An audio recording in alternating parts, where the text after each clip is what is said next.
여러분 안녕하십니까? 박상규입니다. 폭우에 따른 북한의 홍수 피해가 매우 심각한 것으로 드러나고 있습니다. 통일부가 지원 의사를 2번이나 밝혔지만 김정은은 적은 변할 수 없는 적이라면서 거절 의사를 분명히 했는데요. 대대적인 현장 시찰과 문책의 이면을 집중 분석해드리겠습니다.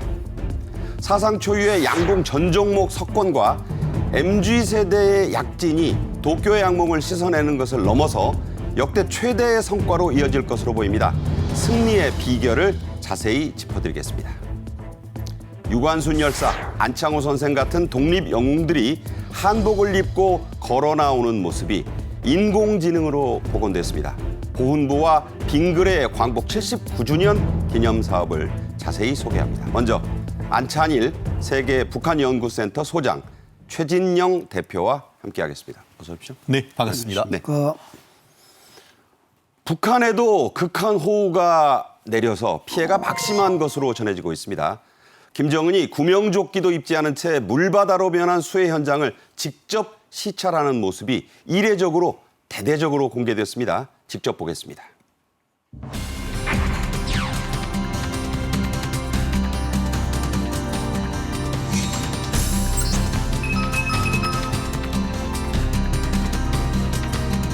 (2천여) 세대의 살림집과 수십 동의 공공 건물이 파괴되거나 침수됐으며 적지 않은 면적의 침수 논볕 보전들에서 생육 상태가 시원치 않은 데 대하여 못내 심려하셨습니다.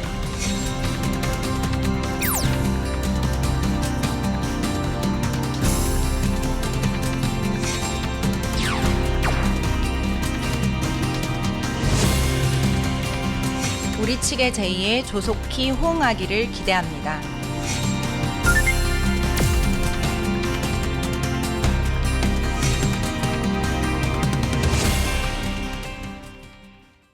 네, 보신 대로 북한의 매체들이 홍수 피해를 이례적으로 신속하고 또 떠들썩하게 전했습니다.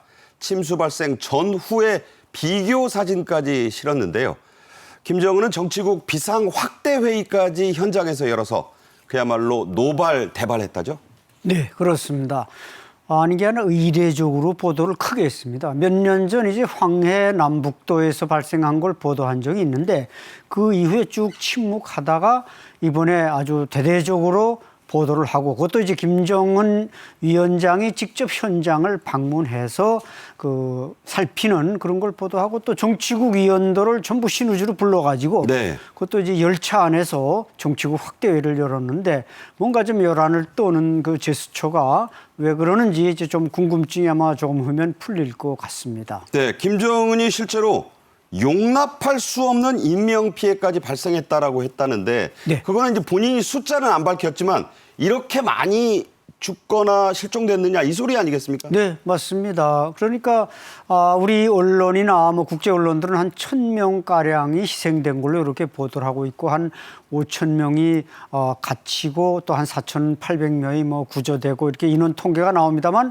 북한이 절대로 인원 피해를 밝히지 않는 거, 이것은 이제 김정은의 소위 그 인독 정치가 기스가 날까봐 그건 이제 숨기면서 나머지만 이제 보도를 해서 국제사회의 주목을 받고자 하는 그런 뜻으로 보입니다. 그러니까 저렇게 도시가 물바다가 되고 농지가 침수되고 뭐 이런 얘기는 하면서 사람이 과연 안 죽었거나 이 실종이 안 됐을까 이런 의문에는 숫자를 내놓지 않는다는 겁니다.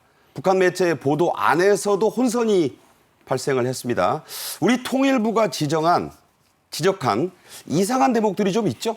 그렇습니다. 실질적으로 지금 그 북한 언론에서 얘기를 하는 것은 그 홍수로 인해서 고립된 인원은 5,000명이다라고 얘기를 하고 있고 또 인터뷰를 통해서 그 상황 속에서 헬리콥터, 헬기로 4,200명씩이나 구조했다라고 하는데 우리가 산수를 생각해 봤을 때 5,000명이 고립됐는데 4,200명 구조했으면 그럼 800명은 도대체 어디 갔느냐 이런 의문이 있는 것 아니겠습니까? 초창기에는 또 인민군이 다 구조했다고 했어요. 다 구조했다라고 얘기를 했어요. 그렇기 때문에 물론 지금 그 정부의 분석에 따르면 나머지 800명 정도 같은 경우에는 헬리콥터 이외에 다른 뭐 보트라든가 다른 수단으로 이렇게 구조를 했을 것이다라고 미뤄 짐작하고는 있습니다만 이런 부분에 있어서의 어떤 엉성한 언론 보도가 눈에 띄는 것이고 더불어서 지금 그 신의주뿐만 아니고 다른 지역 황해도라든가 아니면 우리나라 그 강원도 위쪽에 있는 북한 쪽 강원도 이쪽에도 적지 않은 홍수 피해가 있었는데 그러니까 DMZ 근처니까. 그렇죠. 그런데 그 부분에 대해서는 한 마디도 지금 얘기하지 않고 있는 이런 모습이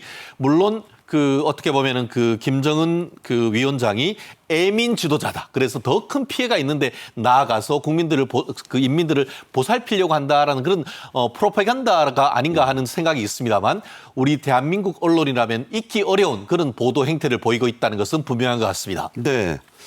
북한 매체들은 드론을 띄워서 공중 촬영까지 했습니다. 그러니까 고무보트를 타고 현장을 시찰하시는 뭐 이러면서 김정은의 압록강 수해 현장 모습이 아주 상세히 보도가 됐는데 특히 김정은이 구명조끼도 안 입은 채 고무보트 조그맣습니다. 거기에 올라서 물바다를 세세히 돌아보는 장면을 매우 아주 집중적으로 보여줬습니다. 함께 보겠습니다. 네, 지금 이게 사진인데 이게 지금 바다가 아니에요. 신의주였다는 겁니다. 여기가 일대가 저 밑에 이 도시가 있다는 지금 설명이 있어요. 그 안에 지금 김정은이 왼쪽에 저렇게 타고 이건 SUV를 타고 침수된 도로를 직접 가시는 뭐 이런 설명과 함께 이런 사진이 나왔어요. 뭔가 비장한 모습으로 좀 보고 있죠. 네, 자 이런 사진들을 실었습니다. 이게 좀 이상하긴 해요. 원래 물이 바퀴에 반쯤 차면 차가 안 가야 됩니다. 더군다나 김정은을 태운 차가 저런 데를 막 간다? 뭔가 좀 이상하죠. 김정은을 태운 고무보트, 이 소형정이 물에 잠긴 가로수 밑을 이렇게 지나는데 김정은이 하마터면 나뭇가지에 찔릴 뻔한 상황도 있었습니다. 자, 우연히 그랬겠지. 그럴 수가 없죠. 이게 누군데.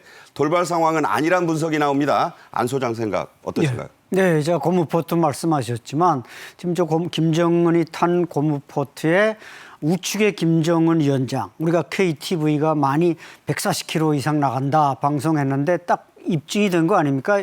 반대쪽에는 김덕훈 내각 총리와 조용원 당비서, 그다음에 경호원 1명. 그러니까 3대 1로 김정은이가 앉으니까 모터보트가 이게 균형이 생기는 겁니다. 네. 근데 운전하는 사람들은 구명조끼를 입었는데 허접하지만 입었지만 제가 볼 땐 뭐 여러 이유로 왜 김정은 위원장이 구명보트를 안 입었는가? 제가 볼 때는 아마 거의 자기 몸에 맞는 구멍보트가 없으니까. 일단. 예, 일단 없으니까 김정은 위원장도 못 입었는데 거기 또 내각 총리니 조용원 당비서가 조그마다고 해서 그걸 또 입었다간 이것도 또 불경스러운 거고. 불경이네요. 예, 그래서 4X라지 정도 입어야 되는 거 아니에요? 네, 그렇죠. 그래서 그런 사이즈를 갑자기 구하지 못했다는 등 뭐 사정이 있겠습니다만은 어쨌든 나뭇가지가 막 머리에 흐트러지고 또 그걸 또 흐트러진 걸 바로잡는 이런 모습까지 공개함으로써 이 어려운 난국에 지도자가 앞장선다. 이런 그 애민 지도자의 이미지를 홍보하려는 냄새가 아주濃합니다. 그때 이제 동영상으로 저도 자세히 저걸 봤는데 나뭇가지 밑을 일부러 지나진 않았겠지만 그 밑을 지나다 찔릴 뻔하거든요. 그래서 급히 고개를 숙이고 머리를 털고 다시 돌아봅니다. 이건 의도된 연출 아니고서는 굳이 저렇게 할 필요가 있나요? 네, 맞습니다.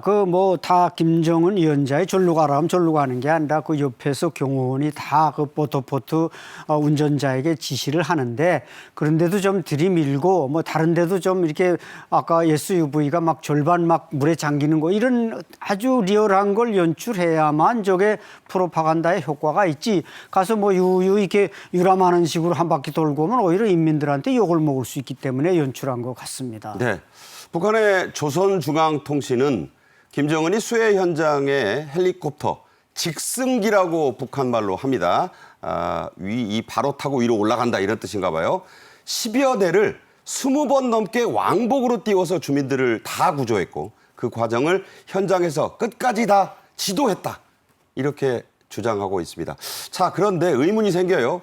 이런 헬기 10여 대가 20번 왔다 갔다 하면 원래 헬기 한 번 띄우려면요 수백만 원의 기름값이 들고 헬기 10여 대 장난이 아닙니다. 자, 기름, 헬기 있을까요, 북한에? 뭐 북한은 이제 갑자기 상부에서 고멸이 내려오면 탱크나 저런 헬기나 그 기름통에 이제 물을 잔뜩 채우고 꼭대기만 기름을 깔아놓는 경우가 많은데 아마 저게 이제 북한 공군 소속이 확실하고 비행기는 러시아산이 확실한데 아마 그 뭔가 이번에 정말 뭐 불이 번쩍 나게 아마 해제낀 것 같지만 기름 사정이 북한이 얼마나 어렵습니까? 저 헬기에 지금 보통 한 2개 소대 한 5, 60명, 70명 정도 태울 수가 있는데 저게 10여 대 정도 갑자기 떴다는 거. 근데 또 보도에서 확인된 바와 같이 한 대가 이제 불시착하거나 떨어진 뭐 이런 경우도 있다고 지금 보도가 나오고 있습니다. 본인은 불시착했다. 추락이 아니다고 얘기해요, 김정은은. 예, 근데 중국 쪽에서 찍은 사진에는 뭐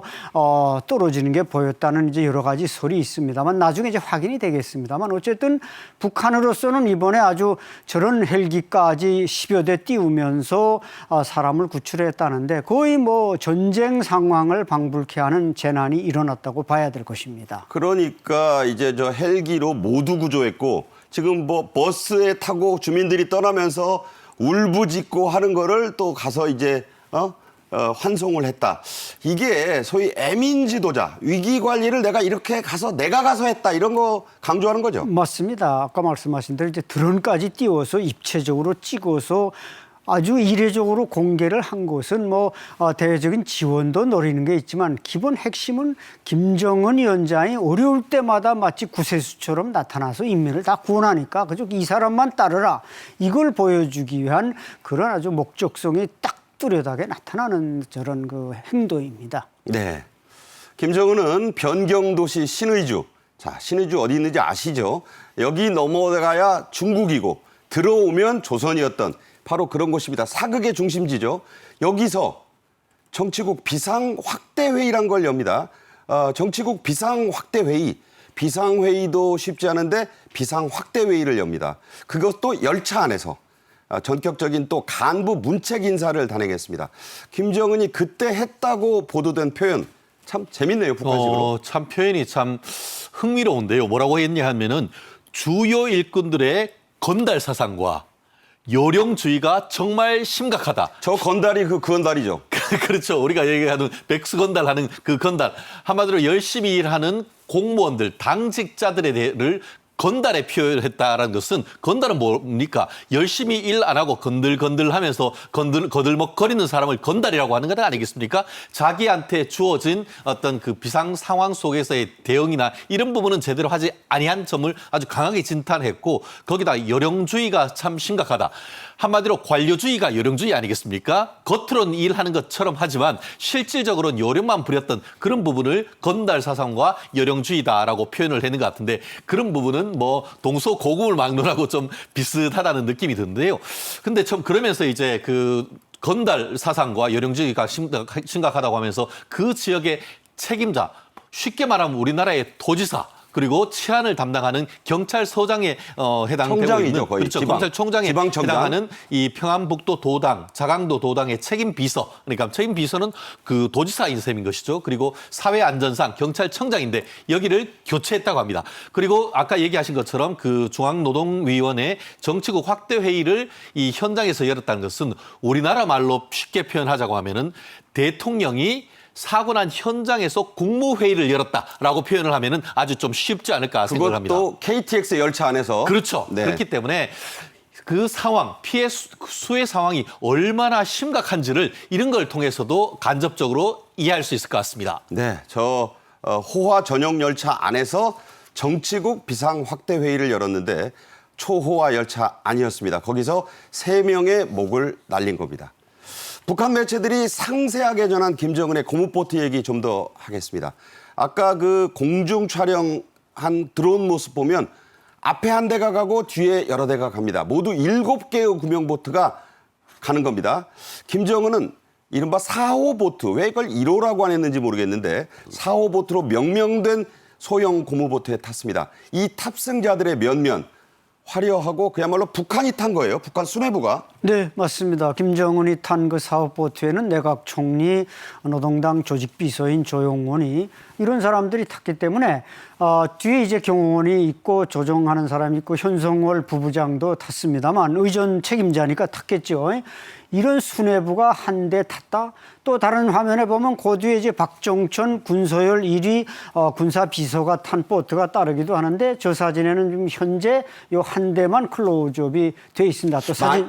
만약에 저거 뒤집어지면 어떻게 되는 거예요? 그래서 저거 뒤집어질 걸 대비해서 저 주변에 여러 대가 지금 같이 가는 겁니다. 네. 그러니까 저에 뒤집혀져도 여러 구조원들이 다 준비가 돼 있죠. 워낙 김정은이 무겁기 때문에 뭐 저거 뒤집혀졌다면 바로 가라앉지 않겠습니까? 그래서 이제 그 주변 저 뒤에 보시면 이제 주변 요원들이 저거 누구는 저 뒤집어지면 누구를 구해라 다 업무 담당이 구체적으로. 아니, 무조건 우전 최고 지도자부터 건져야죠. 그렇죠. 네. 그래서 뭐 보트에는 전용 보트가 없으니까 아마 4호 보트라 그랬지 뭐 승용차나 다른 건 다 1원이 727이 넘버가 붙지만 이번엔 저 넘버가 없는 갑자기 준비되다 보니까 4호 보트로 명명된 것 같습니다. 네, 저렇게 구명보트를 안 입고 타는 게 과거에 김정은이 어디 목선 타고 그 서해 섬에 갈 때도 일부러 뭐 구명조끼를 안 입어요. 이게 뭐 세 보이려고 그러는 겁니까? 수요만 시비입니까? 글쎄 제가 아까 말씀드린 대로 이게 김정은에게 맞는 사이즈를 특별 주문해서 들여왔으면 소장님은 계속 사이즈 없다고 그러시네. 예.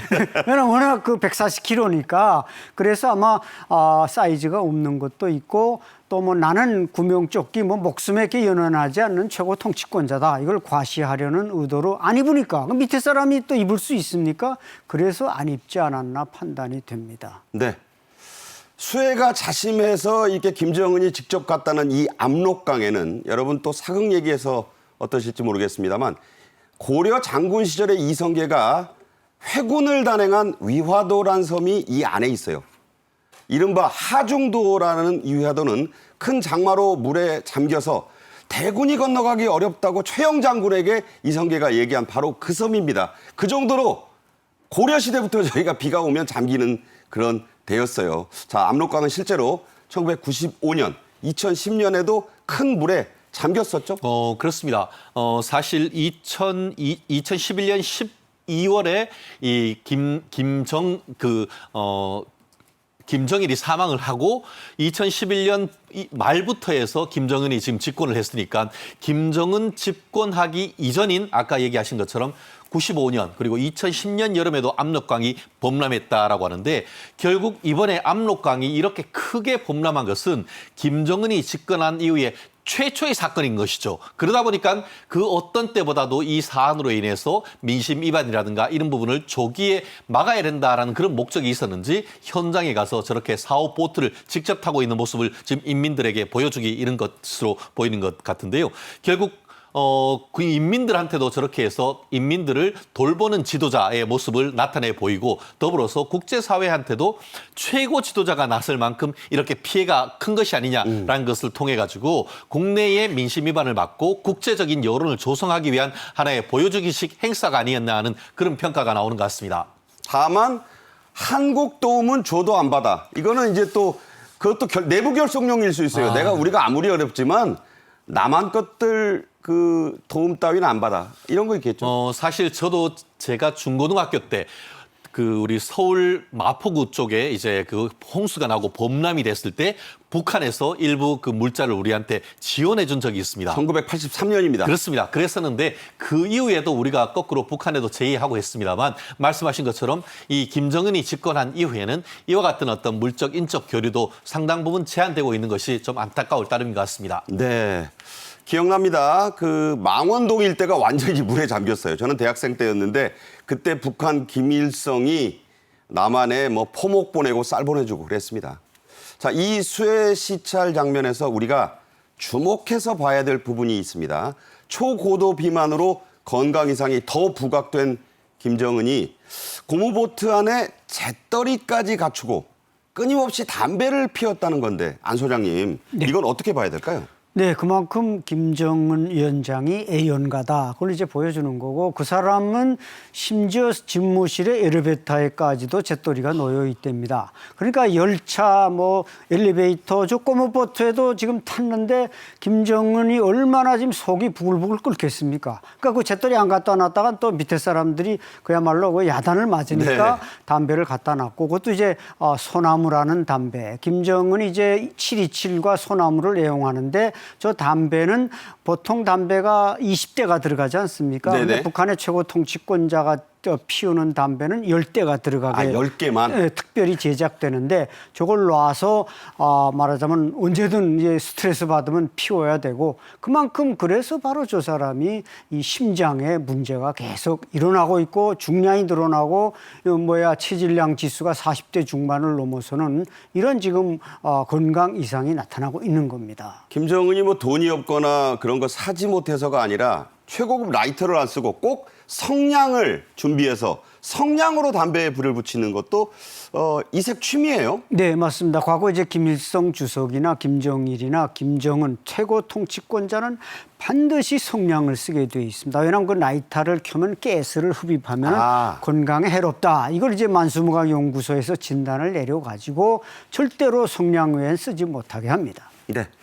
북한은 이번 압록강 일대 수해에 따른 인명 피해는 공개하지 않았습니다. 통일부도 이 대목에 의구심을 갖고 있어요. 그렇습니다. 사실 시내가 다 잠기고 지붕만 빼곡이 있을 정도라고 한다고 하면은 우리가 상상을 하고 상식적으로 짐작컨대 수많은 인명 피해가 발생했을 가능성이 상당히 있어 보입니다. 그런데 아까 얘기하신 것처럼 이 헬기를 이용을 해서 4,200명이라는 것을 구조했다라고 얘기를 하고 있습니다만 인적으로 몇 명이 사망했는지 이런 부분에 대해서는 오히려 숨기려고 하는 의도가 있는지 구체적인 인적 피해가 나오지 않고 있는 그런 상황인 것 같은데요. 결국 물적, 인적 어떤 지원을 하고 있다라고 해서 애민 정신만 강조하고 있는 것이지 객관적인 어떤 피해 상황에 대해서는 여전히 숨기려고 하는 의도가 좀 충분히 보이는 것 같습니다. 그렇군요. 대한적 십자사는 인도주의와 동포의 차원에서 북한 이재민들에 대한 긴급 지원을 북측에 제안했습니다. 직접 들어보겠습니다. 최근 신우주 등 평안북도와 자강도를 비롯한 북한 지역에 내린 집중호우로 인해 북한 주민들에게 많은 피해가 발생한 것으로 알려졌습니다.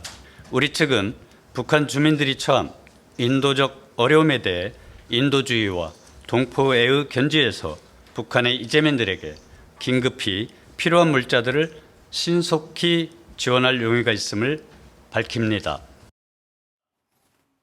최 대표님, 우리 정부가 북한에 수해 지원을 제안한 게 12년 만이네요. 그렇습니다. 실제로 우리가 아까 얘기한 것처럼 되로 받고 말로 사실은 줬다라고 평가를 할 수 있는데요.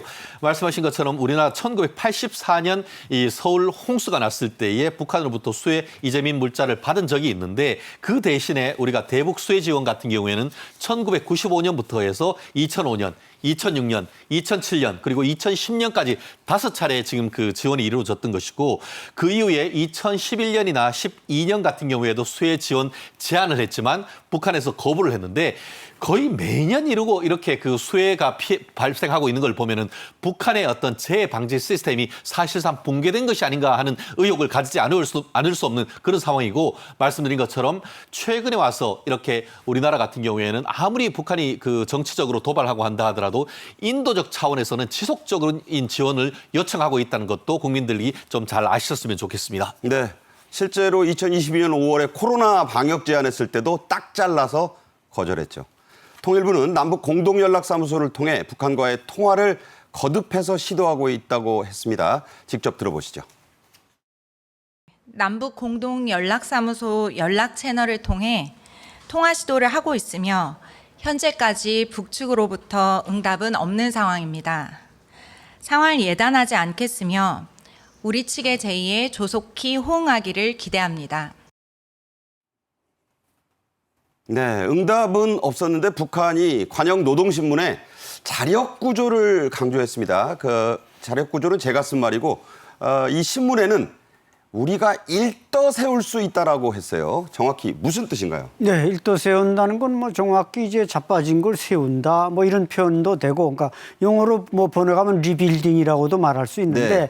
지금 신의주가 초토화되는데 그걸 원상복귀한다는 걸 지금 일도 세운다고 하는데, 그래서 뭐 평양시에 뭐 당원 돌격대, 함흥, 청진에서 지금 당원 사단, 당원 여단이 지금 연이어 신의주로 도착하고 있다는데, 여기에 도착해서도 쌀과 무슨 원자재 뭐 이런 치료 약품 이런 게 있어야 자구 노력이 되지, 그렇지 않고는 안 된다 이겁니다. 그렇기 때문에 저는 북한 정부에 정말 대한민국이 주겠다고 할 때 받아서, 쌀을 받아서 신의주 시민들 따뜻하게 쌀밥도 먹이고 의약품도 쓰고 하면 그게 일도 세우는 거지, 자체 사람만 몰려가서 과연 일도 세울 수 있겠는가, 안타까운 심정입니다. 네.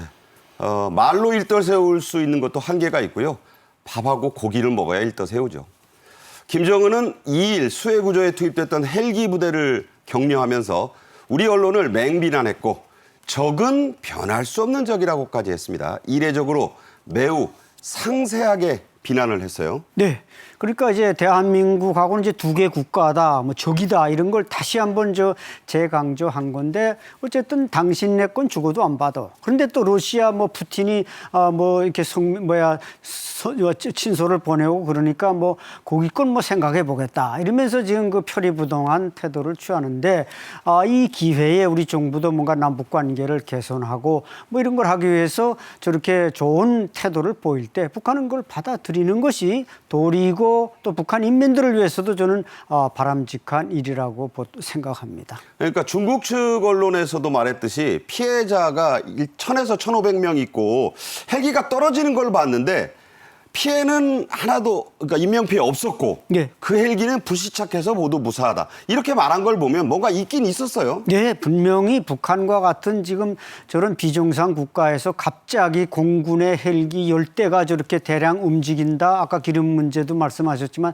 저렇게 신속하지 못합니다. 그렇기 때문에 평소 아무리 점검을 잘해서도 헬기나 여기 기름 사전이나 문제가 많기 때문에 인명피해, 헬기가 떨어졌다면 그게 70, 80명의 인원이 죽을 수도 있습니다. 그렇기 때문에 제가 볼 때는 북한에 뭔가 문제가 많은 걸 북한은 지금 가리면서 외부 세계에 딱 피하랄 것만 피하라는 이중전술을 쓰고 있습니다. 네. 푸틴이 보낸 것은 진정한 벗이다. 이렇게 하면서 받겠다고 했습니다.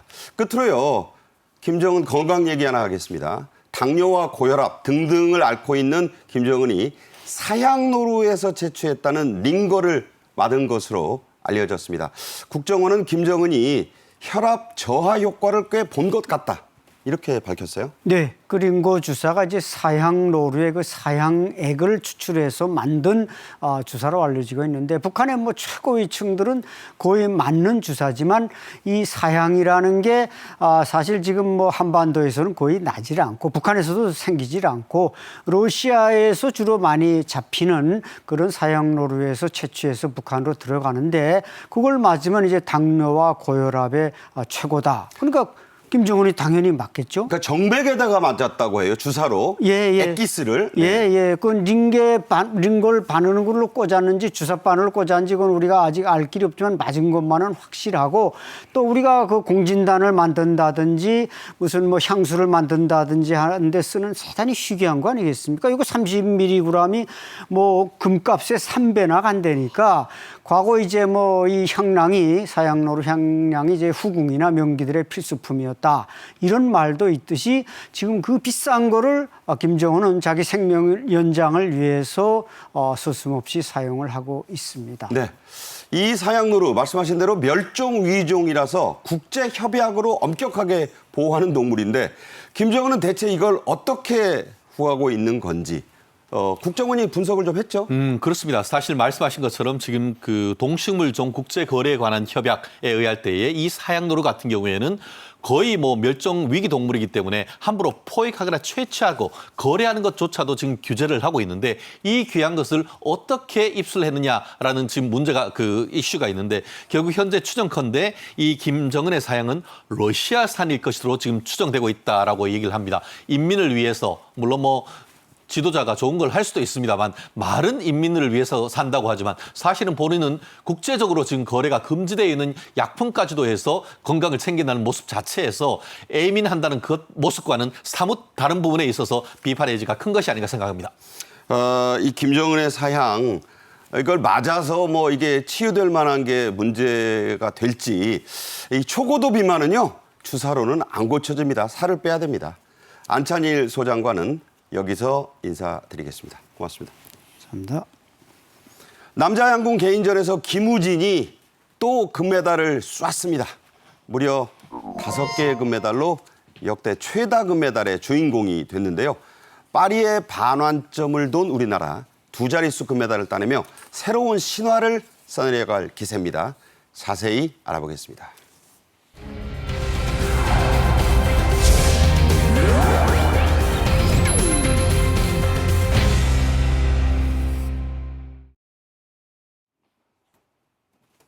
파리에서 잇따라 날아온 기분 좋은 메달 낭보 그리고 승전보가 주말과 일요일을 달구고 기쁘게 했습니다. 최동호 스포츠 평론가 나왔습니다. 어서 오십시오. 예, 안녕하세요. 네, 김우진이 금메달 5개를 땄고요. 우리나라 역대 최다 금메달리스트가 됐습니다. 지금까지는 4개였어요. 3명이 있습니다. 하지만 그 과정 숨막히는 명승부였습니다.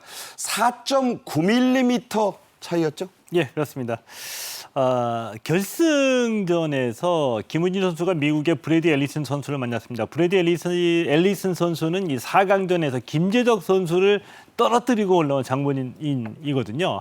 근데 쉽지 않았습니다. 이 브래드 앨리슨 선수 이전에도 우리 선수들에게 많은 승리를 거뒀기 때문에 한국 킬러라고 알려진 선수인데 1-3세트 김우진 선수가 내줬고요. 그렇죠. 2-4세트를 가지고 오면서 세트 스코어 동점을 만들었습니다. 그리고 슛오프에 들어간 겁니다.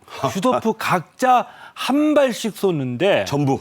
예, 한 발씩 쏘는데 이 앨리슨 선수하고 김우진 선수가 모두 10점 만점을 쐈습니다. 그러니까 6발이 다 10점이에요. 네. 예, 쐈는데 10점 라인에 화살을 꽂은 거죠. 자, 이럴 경우에 어느 화살이 정중앙에 더 가까이 갔느냐를 정밀 측정해서 메달을 가리는데 이 김우진 선수 55.8mm에 맞췄고요. 이 브래디 앨리슨 선수는 60.7mm에 맞춘 겁니다. 5mm가 안 돼요. 예, 4.9mm 차로 김우진 선수가 금메달 목에 걸었습니다. 네. 남자 개인전입니다. 네, 이우석 선수는 이 김우진에는 졌지만 동메달 결정전에서 독일을 6대0으로 제압하는 성과도 있었습니다. 김우진은 여자 양궁의 김순영, 사격의 진종호, 동계로는 또 한 선수가 더 있습니다만 그들이 딴 통산 금메달 4개를 제치고 우리나라 선수 중에 가장 많은 금메달의 주인공이 됐어요. 윤석열 대통령도 경기를 봤는지 바로 축전을 보냈네요. 예, 그렇습니다. 윤석열 대통령은 김우진 선수뿐만은 아니고 이번 파리올림픽에서도 좋은 성과 거둔 우리 선수들 그리고 특히 이제 금메달 딴 선수들에게는 축하와 격려의 이 글을 보내기도 했고요. 또 이 글을 SNS를 통해서 공개하기도 했습니다. 대한민국 양궁 사상 첫 5개 전 종목 석권을 축하하면서 김우진 선수에게는 삼관왕이라는 위협을 이루는 것을 또 격려하기도 했습니다. 네, 윤석열 대통령 숨을 멈추고 바라본 명승부였다. 정말 대단합니다. 저도 정말 대단하게 봤어요. 자, 이로써 우리나라는 2자릿수 금메달을 달성했습니다. 파리의 반환점을 돌았는데 일본을 제쳤어요. 이게 중요합니다. 종합순위 6위를 달리고 있습니다. 대단한 선전이죠.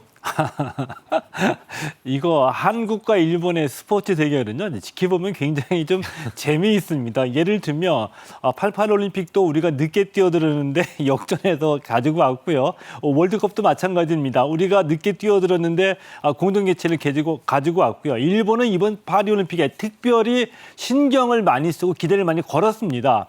직전 대회 도쿄올림픽에서의 성과를 바탕으로 자신감을 갖고 있어서 선수단 규모만 400여 명이고요. 이 금메달 목표를 20개로 잡았습니다. 네. 그런데 우리가 금메달 현재 10개고 6위인데요. 일본을 제치고 6위로 올라선 겁니다. 그리고 한동안 우리가 6위를 계속 지키고 있습니다. 우리 선수단이 이번 올림픽에서 굉장한 저력을 발휘하고 있는데 역대 올림픽에서 2012년 런던 올림픽에서 금메달 13개, 은메달 9개, 동메달 9개로 올림픽 역대 최고 성적을 올렸습니다.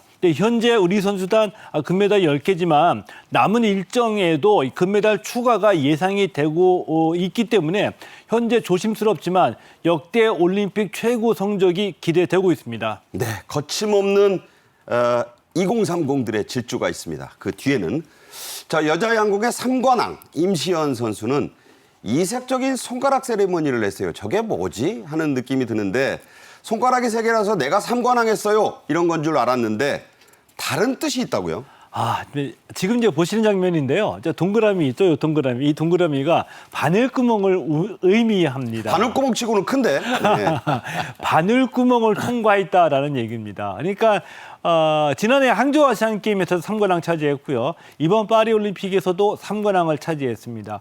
3관왕 2회 연속. 이것이 그렇게 힘들다는 얘기인데 해외 선수들을 이기는 것이 힘들다는 의미도 물론 있지만 그보다는 우리나라 대표팀에 선발돼서 올림픽에 나가서 3관왕 그리고 5개 전 종목 달성했다는 거 이것이 힘들다는 얘기거든요. 네네. 그러니까 이 한국 대표 선발은 1년 주기입니다. 그러니까 파리 올림픽은 파리 올림픽 올해 대표로 선발되면 올 한 해 동안 대표로 뛰는 거고요. 항저우 아시안 게임에서 3관왕했지만 그 3관왕 가지고 올림픽에 출전하는 것이 아니라 다시 대표팀 선발전을 이룬다는 건데 이 동그라미의 의미 바늘구멍 정말 바늘구멍을 통과해서 3관왕을 임시연 선수 만들어냈습니다. MZ세대 바로 저런 거죠. 삼관왕 하겠어? 그분에게 들려드립니다. 제가 그 어려운 걸 해냈네요. 자, 윤 대통령은 임시연 선수에게도 장문의 축하글을 보냈습니다. 또 파리 조직위원회는 임시연 선수의 동상, 물론 청동상이 아니고 인터넷 동상을 공식 SNS에 만들어 세웠고 경배하세요. 찬사까지 달았다죠. 그렇습니다.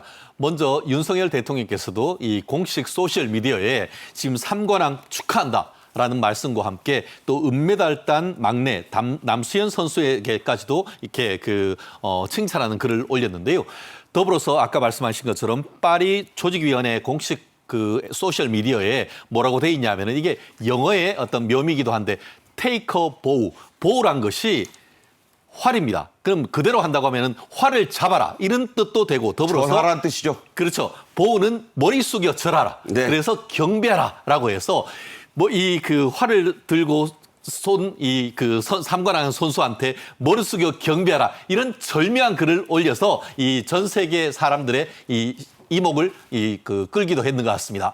오는 8월 15일은 79주년 광복절인데요. 국가보훈부가 독립지사 집안인 빙그레와 협업해서 일제 옥중에 갇혔던 독립운동가들의 사진 복원에 나섰습니다. 수려한 한복을 입고 걸어 나오는 유관순 열사, 안창호 선생의 모습 먼저 영상으로 보시죠.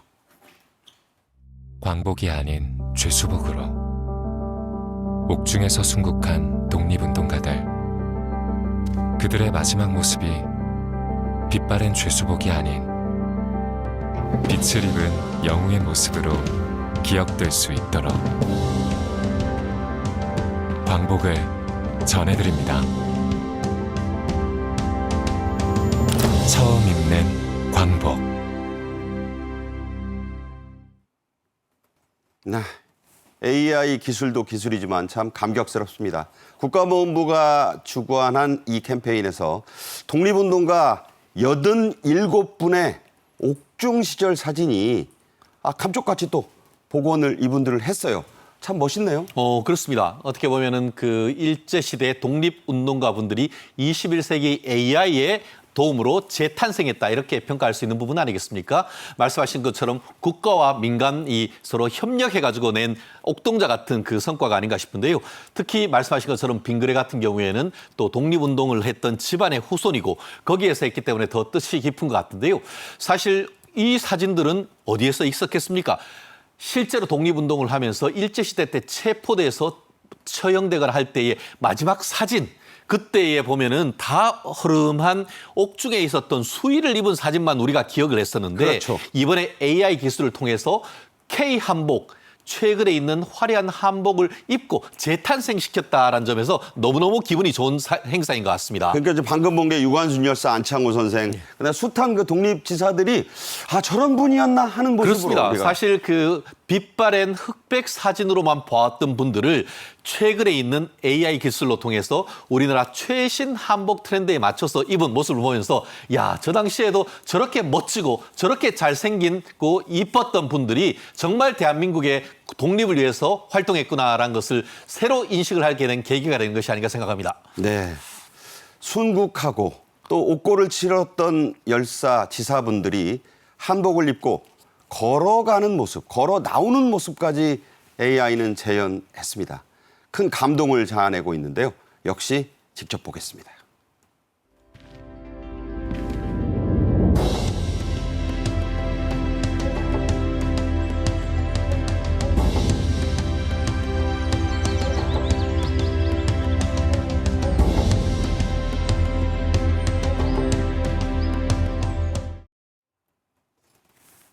축구장에 가면 많이 나왔던 거 있잖아요. 역사를 잊은 민족에게 미래가 없다. 바로 저 단재 신채호 선생의 말이었습니다.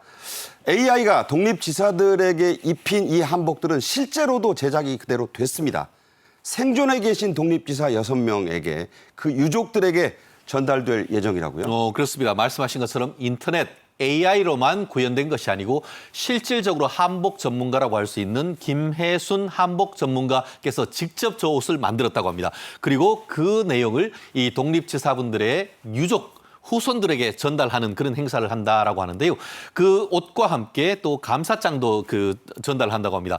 더불어서 지금 보면은 뭐 그 이 유족분들이 개인 묘에 있는 분들도 계시고 아니면은 독립 관련된 유관 시설에도 이제 비석도 있을 수 있는데 그 시설들에게 봉안당 묘소에 이 옷을 헌납해서 결국 거기에서 많은 분들이 볼 수 있도록 하는 그런 장을 만들었다라고 하는데 결국 독립운동가 분들의 의미를 더 추모하고 상징성을 더 이렇게 보이는 것 같은데 특히 최근 들어서 한복이 저도 이제 그 시내를 가다 보면은 우리 그 시내에 있는 경복궁 근처에 아주 젊은 우리 사람들 그리고 외국인들도 보는 모습이 많이 볼 수가 있습니다. 그런 것들을 우리나라의 어떤 그 독립지사분들이 입은 모습을 하면서 그 의미를 살릴 수 있어서 21세기에 더 빛나는 나름대로의 어떤 복원운동이 아닌가 생각합니다. 네.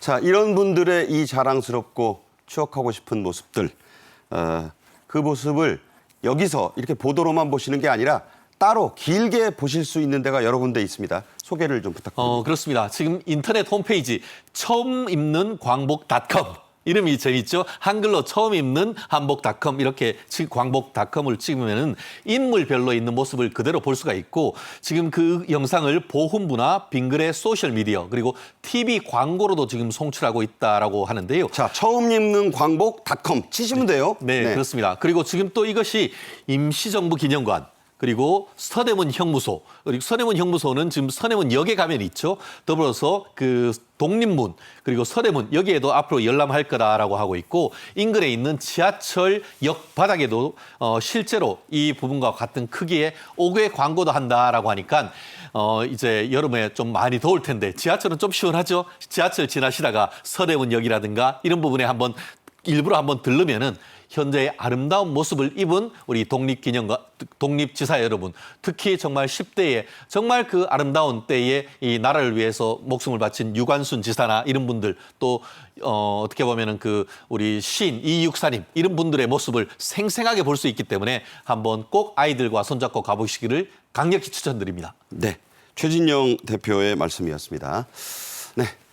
8월 5일 월요일 생방송 정책인 이슈 여기서 모두 마칩니다. 오후 5시 반, 밤 11시 10분에 방영되는 재방송 언제든지 다시 보실 수 있는 KTV 유튜브도 많은 시청 부탁드립니다.